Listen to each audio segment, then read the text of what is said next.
चलिए नमस्कार आप सभी का स्वागत है आप सभी का हमारे इस YouTube चैनल पे। बात हम करेंगे आज पीडियाट्रिक के next topic TEF and EA की। क्या होता है ट्रेकियोसोफेजियल फिस्टुला और क्या होता है इसोफेजियल अट्रेसिया। बहुत इंपॉर्टेंट टॉपिक है, साथ साथ में ध्यान के साथ में पढ़ना। आई थिंक गारंटी के साथ आपको समझ में आ जाएगा।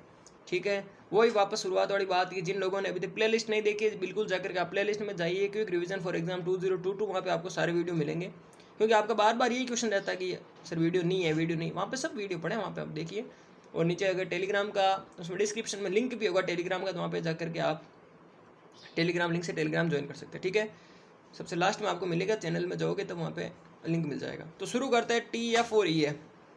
जोश के साथ में बैठ जाइए, कॉपी किताब लेकर के। क्या होता देखिए, it is embryonic developmental period problem during 4 to 5th week of gestation oesophagus and trachea start to develop. ये उस समय की बात है जब अपना गेस्टेशन का 4 से लेकर के 5वां वीक चल रहा होता है। यानी बच्चा कितने दिन का हुआ अभी तक, बच्चा मतलब कि जन्म से पहले, ठीक है, जन्म नहीं हुआ अभी तक, अभी बच्चा माँ के पेट में, और उसका दिन कितना हुआ, 28 दिन से लेकर के 35 दिन का बच्चा हुआ है। उस समय की ये प्रॉब्लम है, जिसमें क्या होता है कि अपना जो ट्रेकिया है, यानी जो अपनी श्वास नली है, और अपना जो एसोफेगस है, यानी अपना जो फूड पाइप है, इन दोनों के बीच में कनेक्शन हो जाता है।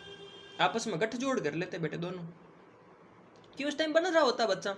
तो बच्चा बन रहा होता तो कोई ऑर्गन किधर ही जुड़ना किधर जुड़ जाता है, कोई नलकी किधर जुड़नी किधर जुड़ जाती है। हालांकि भगवान का बड़ा सिस्टम प्रोसीजर बहुत मजबूत है। ठीक है, ऐसा हड़के वाला प्रोसीजर नहीं, बहुत मतलब हड़के में लेने वाला नहीं है। ठीक है ना, इतना हाई फाई प्रोसीजर है कि जो लड़की जहाँ जुड़नी है वहीं पर जुड़ती है। रेयरली 1-2% केसेस ऐसे मिलते हैं जिसमें लड़कियाँ आगे पाछे जुड़ जाती है। ठीक है भाई, चलो देखिए। अब देखो अट्रेसिया मतलब क्या होता है और फिस्टुला मतलब क्या होता है। अट्रेसिया मतलब जैसा आपको मेरी इस चित्रकला में दिख रहा होगा कि दो मैंने वेसल्स बनाई हैं, 2 ब्लड वेसल्स बनाई हैं। ठीक है, 2 मैंने नलकियाँ बनाई हैं, 2 मैंने कह सकते हैं कि कैनाल बनाई हैं, जो क्या हो रही है कि ऊपर से बंद है। यानी अगर मैं आपको यहाँ से समझाऊँ, देखो ये होती है आपकी कंटिन्यू ट्यूब। ठीक है, ठीक है, और इसके बाद मान लो ये आपका स्टमक है, तो ये आपकी ऐसे ट्यूब होगी, कंटिन्यू ट्यूब होगी। जो भी आपने खाना खाया वो फूड पाइप के होते हुए इसके थ्रू आके स्टमक में आ जाएगा। सही बात है। अगर मैं यहाँ से बीच में से इसको कट कर दूँ तो ये ऐसा पोर्शन बन जाएगा कि नहीं बनेगा। ये ऊपर से ऐसा बंद हो जाएगा और नीचे से ऐसा बंद हो जाएगा। अब मुझे बताओ, जो आप खाना खाओगे क्या नीचे आ पाएगा? नहीं साहब, यहाँ पे आके इकट्ठा हो जाएगा। इससे बोलते हैं अट्रेसिया। मतलब क्या होगा कि failure to develop as a continue canal. आप ये कंटिन्यू कैनाल होती है ना, ऐसे पूरी डेवलप नहीं हो पाएगी, बीच में से ऑब्स्ट्रक्शन आ जाएगा। या तो प्रोक्सिमल एंड, प्रोक्सिमल यानी ये, या फिर डिस्टल एंड ये, इन दोनों में क्या हो जाएगा, कहीं रुकावट हो जाएगी, ऐसे एबनॉर्मल ओपनिंग हो जाएगी। ठीक है, इसे बोलते हैं अट्रेक्सिया। नेक्स्ट देखो जरा, नेक्स्ट होता है फिस्टुला। फिस्टुला क्या होता है? Abnormal connection between 2 canal. जैसे कैसे मैं आपको समझाऊं, जैसे क्या हुआ देखना, ये आपका क्या है, मेरी थोड़ी चित्रकला कमजोर है भाई। ये आपका है स्टोमक है, ठीक है, और ये आपका ट्रेकिया है। अब ये दोनों अलग अलग पार्ट है, पर इनमें क्या होगा, एबनॉर्मल कनेक्शन हो जाएगा। जैसे मान लो, ये तो मैंने थोड़ा ऊपर बना दिया, बाकी ये होता नीचे ऐसा।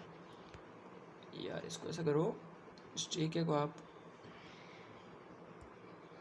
अब ये कि ट्रेकिया का कनेक्शन ये समझ लो। अब क्या होगा, यहाँ पर अगर कनेक्शन है तो यहाँ से ये मान लो ओपनिंग नहीं है। ठीक है, अब यहाँ से सीधा जो भी आपकी गैस आई, आपने जो सांस ली, सीधा पेट के अंदर चली जाएगी। तो एबनॉर्मल कनेक्शन को क्या बोला आपने? फिस्टुला। और उसे क्या बोला, जो एक साइड से बंद है, उसे आपने बोला अट्रेक्सिया। बात समझ में आई? अब देखो इसोफिजियल अट्रेसिया क्या होता है। अट्रेसिया मतलब मैंने समझा दिया बंद, इसोफेगस मतलब इसोफेगस। तो इसोफेगस का अगर बंद होता है एक साइड से, ये कंटिन्यू कैनाल के रूप में इसोफेगस नहीं बनती, उसे कहते हैं इसोफिजियल अट्रेसिया। सही है। During embryonic period oesophagus is failure to develop as a continue canal with proximal end as blind pouch. मतलब कि अपनी जो इसोफेगस है वो कंटिन्यू कैनाल के रूप में नहीं रह पाती, उसका एक एंड होता है, वो क्या होता है, बंद होता है, उसे कहते हैं इसोफेजियल अट्रेसिया। ट्रेकियो इसोफेजियल फिस्टुला मतलब होता है कि ट्रेकिया मतलब अपनी श्वास नली, इसोफिजियल मतलब अपनी फूड पाइप, इन दोनों के बीच में फिस्टुला मतलब एबनॉर्मल कनेक्शन बन जाता है। इसमें साहब हम कहते हैं कि abnormal connection between the trachea and the oesophagus result in the risk of aspiration, respiratory and the abdominal distension. क्या होता है, होता क्या इसमें कि जो अपना ट्रेकिया है उसका एबनॉर्मल कनेक्शन किसके साथ में बन जाएगा? एब्डोमिन के साथ में बन जाएगा, यानी स्टमक के साथ में बन जाएगा, सॉरी इसोफेगस के साथ में बन जाएगा। तो क्या होगा कि जो ट्रेकिया वाली जो सांस लेते हैं हम, वो इसोफेगस के थ्रू होती हुई पेट में चली जाएगी। अब जब सांस पेट में जा रही है तो समझ लो पेट में क्या होगा, डिस्टेंशन, इसलिए यहाँ पे लिखा हुआ आया एब्डोमिनल डिस्टेंशन। ठीक है। रिस्क ऑफ एस्पिरेशन, क्या होगा एस्पिरेशन मतलब क्या होता है कि अगर ऐसी कंडीशन है तो जो अगर कोई चीज़ अगर हम खाएंगे तो वो खाएंगे वो कहाँ किस में जा सकती है। अरे भाई जब फूड पाइप के साथ में ट्रे के जुड़ा तो अगर कोई चीज़ फूड पाइप से जाएगी, ठीक है, तो किस में चली जाएगी। नॉर्मली भी हम खाते हैं तो कभी कभी हमें अस्लोंग आते हैं ना, अस्लोंग मतलब क्या कहते हैं, कोई फूड पार्टिकल है वो रेस्पिरेटरी ट्रैक्ट में चला गया, तो उसमें क्या होता है, अगर नॉर्मली ऐसा हो सकता है तो अगर एबनॉर्मल कनेक्शन है तो फिक्स है, जो चीज़ आप खाओगे वो लंग्स में चले जाएगी, यानी एस्पिरेट हो जाएगी लंग्स में, और लंग्स में इन्फेक्शन करके निमोनिया कर सकता है। ठीक है भाई, ये कितने टाइप का होता है, 5 टाइप का होता है। कौन सा, ये जो पूरा TEF एंड EA होता है वो 5 टाइप का होता है। क्या होता है जरा देखो, अब आप चित्रकला पे फोकस करना मेरी। फर्स्ट होता है EA मतलब इसोफेजियल अट्रेसिया, यानी आपका जो एसोफेगस होगा वो, अब देखना ये क्या होगा, आपके इसोफेगस है, ये कंटिन्यू कैनाल के रूप में नहीं बना हुआ, ऊपर से क्या है ये बंद है, इससे क्या बोला आपने इसोफेजियल अट्रेक्सिया। ट्रेकिया अपनी नॉर्मल पोजीशन के अंदर है, ट्रेकिया से कोई इसोफेगस जुड़ा हुआ नहीं है, ट्रेकिया अपनी अलग पोजीशन पे है, मान लो पूरे लंग्स बना दूं, ठीक है, ट्रेकिया अपनी जगह पे है।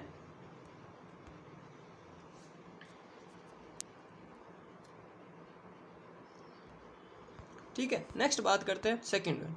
ये तो था टाइप फर्स्ट जो कितने परसेंट लोगों में हो रहा है, 8% में। ठीक है, टाइप सेकंड क्या होता है, मोस्ट डेंजर होता है। क्या होता है, मोस्ट डेंजर। इसमें क्या होता है, ऊपर से जुड़ जाते हैं। कौन सा जुड़ता है ऊपर से, देखो अपना जो इसोफेगस है वो ऊपर से किस में जुड़ जाता है, ट्रेकिया में। इसोफेगस जुड़ रहा है ट्रेकिया में, यानी जो आप खाना खा रहे हो वो किस में जाएगा, सीधा लंग्स में, यानी इसमें एस्पिरेशन होगा, most aspiration in the lungs. सब चीज़ खाना जो खाओगे वो लंग्स में चला जाएगा, इसलिए हम अवॉइड करेंगे, खाना यहाँ पे नहीं खिलाना आपको। ठीक है, समझ में आया कनेक्शन आपको। अपना एसोफेगस का कनेक्शन किसके साथ में हो गया, ट्रेकिया के साथ में हो गया। टाइप होता थर्ड। टाइप थर्ड सबसे ज़्यादा देखने को मिलता है, इसे बोलते हैं 80 to 90% लोगों में टाइप थर्ड देखने को मिलता है। मोस्ट कॉमन TEF है, मोस्ट कॉमन मतलब सबसे ज़्यादा यही आपको देखने को मिलेगा। इसमें क्या होगा कि अट्रेसिया तो होगा ही होगा, जैसे मान लो आपकी इसोफेगस है, उसमें तो ऊपर से इसोफेगस जुड़ी थी, अब यहाँ पे क्या होगा, नीचे की इसोफेगस जुड़ जाएगी। ऊपर वाले तो ठीक है, ऊपर वाली ताकि बंद हो गई, नीचे वाली यहाँ पे क्या हो गई, ट्रेकिया के साथ में जुड़ गई। अब यानी कि जो भी आप सांस लोगे वो किस में चली जाएगी, पेट में चली जाएगी, यानी इसमें एब्डोमिनल क्या हो जाएगा, डिस्टेंशन हो जाएगा। ठीक है, पेट में सांस ही सांस भर जाएगी। अब जो सांस जानी थी लंग्स में, वो लंग्स में न जाकर के पेट में चली जाएगी, यानी बॉडी में क्या हो जाएगी, साइनोसिस की कंडीशन आ जाएगी। टाइप फोर्थ होता है, इसमें क्या होता है, दोनों को दोनों जुड़ जाते हैं। ऊपर से ट्रेकिया जुड़ गई इसोफेगस में, सॉरी इसोफेगस जुड़ गई ट्रेकिया में, और नीचे से भी इसोफेगस जुड़ गई ट्रेकिया में, दोनों जुड़ जाएगी। ये होती है 11% लोगों में। ठीक है, समझ में आ रही है कि नहीं आ रही लाला। फिफ्थ वन होगा, जिसमें क्या होगा, H टाइप, वही सेम टू सेम, ऊपर से भी जुड़ेगी नीचे से भी जुड़ेगी, पर जुड़ेगी कैसे, H शेप के रूप में जुड़ेगी। ठीक है भाई, नेक्स्ट देखो साइन सिम्टम। तो हमें क्या क्या साइन सिम्टम देखने को मिलेंगे, 3C मिलते हैं, चोकिंग, कफिंग, साइनोसिस। कफिंग क्यों होगा, क्योंकि भाई अगर खाना अगर अपने लंग्स में जा रहा है तो हमें, ठीक है, वहाँ पे निमोनिया कर सकता है, इन्फेक्शन कर सकता है, उसके बाद में इन्फेक्शन होने के बाद कफ प्रोड्यूस कर सकता है, तो कफिंग। चोकिंग मतलब होता है कि दम घुटेगा, क्यों घुटेगा, क्योंकि भी सांस है जो लंग्स में न जाकर के पेट में जा रही है, तो दम तो घुटेगा। और साइनोसिस, साइनोसिस मतलब क्या होगा, ऑक्सीजन की कमी हो जाएगी बॉडी में, तो बॉडी ब्लूइश कलर की हो जाएगी। और ऑक्सीजन की कमी क्यों होगी, क्योंकि जो ऑक्सीजन लंग्स में जानी चाहिए थी, लंग्स से होकर के ब्लड में जानी थी, लंग्स में नहीं जाकर के पेट में जा रही है। ठीक है, 3 साइन, इसे बोलते हैं 3C साइन। नेक्स्ट देखो क्लासिकल सिम्टम। क्या क्या क्लासिकल सिम्टम आपको देखने को मिलेंगे, frothy salivary discharge from mouth and nose with drooling. आपके जो हैं ये क्लासिकल साइन है। फ्रोथी मतलब झाग जैसे, सलाइवरी डिस्चार्ज मतलब आपके जो सलाइवा है उसका डिस्चार्ज होगा झाग के रूप में, from the mouth and nose with drooling, नाक से भी होगा और साथ साथ में किससे होगा, मुंह से भी होगा, क्या, सलाइवा का, फ्रोथी सलाइवा सीक्रेशन होगा। ठीक है, नेक्स्ट है एब्डोमिनल डिस्टेंशन, आपका पेट फुला फुला होगा, क्यों, क्योंकि साहब जो है ऑक्सीजन सीधी गैसेज है वो सीधी पेट में जा रही है। साइनोसिस, बॉडी में ऑक्सीजन की कमी हो जाएगी। एब्डोमिनल पेन, बिल्कुल साहब। फेलियर टू थ्री मतलब क्या होता है, प्रॉपर ग्रोथ, प्रॉपर ग्रोथ नहीं होगी। प्रॉपर ग्रोथ कैसे नहीं होगी, क्योंकि भाई साहब बच्चा खाना ही नहीं खा रहा है। पहली बात तो खाना नहीं खाएगा तो बच्चा वैसे ही जिंदा नहीं रहेगा। अब एबनॉर्मल कनेक्शन है तो फिर कैसे खा पाएगा, है ना। नेक्स्ट वन है रिस्क ऑफ एस्पिरेशन। रिस्क क्या, पूरा एस्पिरेशन ही होगा। ठीक है, रिस्क नहीं, पूरा एस्पिरेशन ही होगा, क्योंकि सीधा कनेक्शन तो ट्रेकिया के साथ में, ट्रेकिया किसके साथ में। Next excessive bleaching and flatulence मतलब क्या होगा, उसको बार बार बहुत सारी डकारें आएंगी और बहुत सारी गैस बनेगी। उसको गैस क्यों बनेगी, क्योंकि जो ऑक्सीजन अगर उसके सीधे अंदर में जा रही है, सीधा सीधा पेट में ऑक्सीजन जा रही है उसमें। फेलियर टू ईट, बच्चा खा नहीं पाएगा, बच्चा क्राई करेगा। अगर खाएगा तो भी या तो इसोफेगस में अटक जाएगा, नीचे नहीं जा पाएगा, या फिर जाएगा तो सीधा लंग्स में चला जाएगा। इसलिए बच्चों को अवॉइड करते, खाना नहीं खिलाते उस टाइम पे। फिर दूसरी कंडीशन बताएंगे जिसमें खाना आपको कैसे खिलाना हो आपको बताएंगे। ऐसे नहीं खिलाओगे बच्चा मर नहीं जाएगा क्या। नेक्स्ट देखो diagnostic evaluation, history collection, physical examination, कहाँ CT scan, USG, barium swallow NG tube study. बात समझ में आई क्या रही। मैनेजमेंट क्या करोगे आप, ये देखो, provide upright and semi Fowler position. बच्चे को कैसी पोजीशन दोगे, अपराइट और सेमी फाउलर पोजीशन दोगे। हेड आपको लेटरली टर्न करना है ताकि जो भी मुंह से एस्पिरेशन है वो बाहर उसके मुंह से निकल जाए। अगर कुछ खा भी लिया, एस्पिरेशन हो भी गया तो वो बाहर मुंह से निकल जाए। अब आप मुझे ये बताओ, अगर किसी के, आपको बड़े एक्स्ट्रा चीज़ बता देता हूँ, अगर कोई भी छोटा बच्चा है या फिर जो उसका सिक्का फंस जाता है, ठीक है, तो फिर आपको कैसे निकालना है कि बच्चे को आपको उल्टा खड़ा करके फिर आपको पीछे से जो स्केपुला वाला रीजन है, दोनों स्केपुला के बीच का जो रीजन है वहाँ पे आपको क्या करना है, अपने हथेली को तिरछा करके और वहाँ से आपको मारना है। बच्चे को बोलना थोड़ा सा जो है हेड वो नीचे कर ले, और जैसे आप यहाँ पे मारोगे उस टाइम पे जो भी अगर कोई बच्चे ने फॉरेन सब्सटेंस मतलब जो ईट किया वो बाहर निकल जाएगा, ठीक है। नेक्स्ट है मैनेजमेंट। मैनेजमेंट हो गया आपका स्ट्रिक्ट अवॉइड फीडिंग। फीडिंग को आपको अवॉइड करना है। क्यों अवॉइड करोगे, क्योंकि अगर बच्चा खाएगा तो सीधा लंग्स में चला जाएगा तो एस्पिरेशन की रिस्क रहेगी, ठीक है। Surgical management very important. Surgical management क्या, देखो जरा, one step surgery. One step surgery मतलब होता है if the gap between the proximal oesophagus and the distal oesophagus is less than 2.5 centimeter, then surgery correct by the anastomosis, then trachea switching and esophagus pulls and tied with stomach। मतलब क्या होता है, देखो जरा क्या बोल रहा है कि ये जैसे ये आपका स्टमक है, ये गैप है जो इस ट्यूब का और इस ट्यूब का, यानी इसे कहते हैं प्रोक्सिमल, इसे कहते हैं डिस्टल, ठीक है, या इसे अपर कह दो, इसे लोअर बोल दो रहे।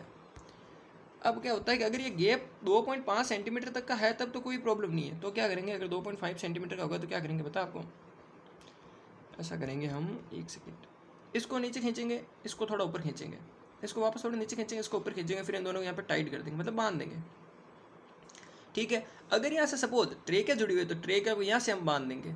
अब बताओ ट्रेके वाला आएगी गैस, यहाँ पर आएगी नहीं आएगी, घूम फिर के वापस ऊपर की ओर चली जाएगी।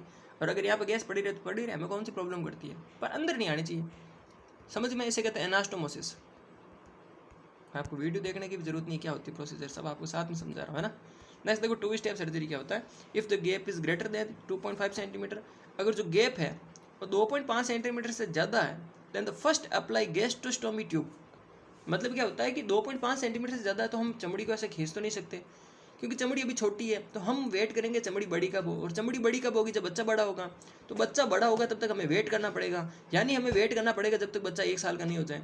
अच्छा, बच्चे को 1 साल का करने के लिए फिर ऐसा तो है नहीं कि साहब बच्चा 1 साल तक ऐसे ही जिंदा रह जाएगा, ऐसा है नहीं कि उसे बिना कुछ खाए बच्चा जिंदा रहेगा, नहीं। तो फिर हमें क्या करना पड़ेगा, बच्चे को एनजी ट्यूब डालनी पड़ेगी, और एनजी ट्यूब के सारे हम बच्चे को 1 साल तक बड़ा करेंगे, और 1 साल के बाद में हम सर्जरी करेंगे और फिर हम उससे सर्जिकल रिपेयरमेंट कर देंगे। तो आपकी ये हो गई सर्जरी कंप्लीट, ठीक है। आपकी ये ईए एंड सॉरी टीईए क्या नाम है, ट्रैकियोएसोफेजियल फिस्टुला, टीईएफ और ईए जो आपका कंप्लीट हो गया।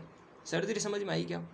अच्छा नेक्स्ट लाइन है, ये भी आप देख लो, प्राइमरी नर्सिंग गैस्ट्रोस्टोमी ट्यूब में रोल क्या रहता है, प्राइमरी नर्सिंग रोल तो यही रहता है कि उसके घर वालों को बताना आपको कि किस प्रकार से आपको गैस्ट्रोस्टोमी फीडिंग देनी है। यह नहीं हो कि गैस्ट्रोस्टोमी देते हुए भी सारे लंग्स में डाल दें, ऐसा नहीं होना चाहिए ना। फिर तो बात समझ में आएगी टीईएफ एंड ईए। नेक्स्ट बात हम करेंगे ब्रेस्ट फीडिंग की। ब्रेस्ट फीडिंग के बाद में हम बात करेंगे एक्सक्लूसिव ब्रेस्ट फीडिंग, फिर आपका BFHA, उसके बाद में आपका जो मेन इंपॉर्टेंट टॉपिक है जैसे प्ले है, ठीक है। तो thanks, have a nice day. और वही चीज़ समझ जाओ आप क्या बोलना चाह रहा हूँ, ग्रुप्स के अंदर जो वो शेयर कर देना, ठीक है। देखते हैं इस बार हमारा प्रयास कितना काबिल रहता है कि अगर 20 दिन में क्लासें कंप्लीट करते हैं, कितने बच्चे यहाँ पे देखते हैं, कितने बच्चे में ऐसा होता है कि सेकेंड ईयर बहुत मुझे कहते हैं ना प्राउड फील हुआ था कि यार ठीक है यार, अपनी वजह से काफ़ी सारे ऐसे हैं कि लगभग क्लियर ही थे मेरे, जो मैं यूट्यूब पर जितने कमेंट्स आए, जितने मेरे पास मैसेज, उसमें सारे क्लियर थे। तो इस बार भी देखते हैं कि क्या अपनी कुछ हेल्प काम आती है, ठीक है। Thanks, have a nice day. Next बात करते हैं अलग अलग टॉपिक्स पे। Thanks you.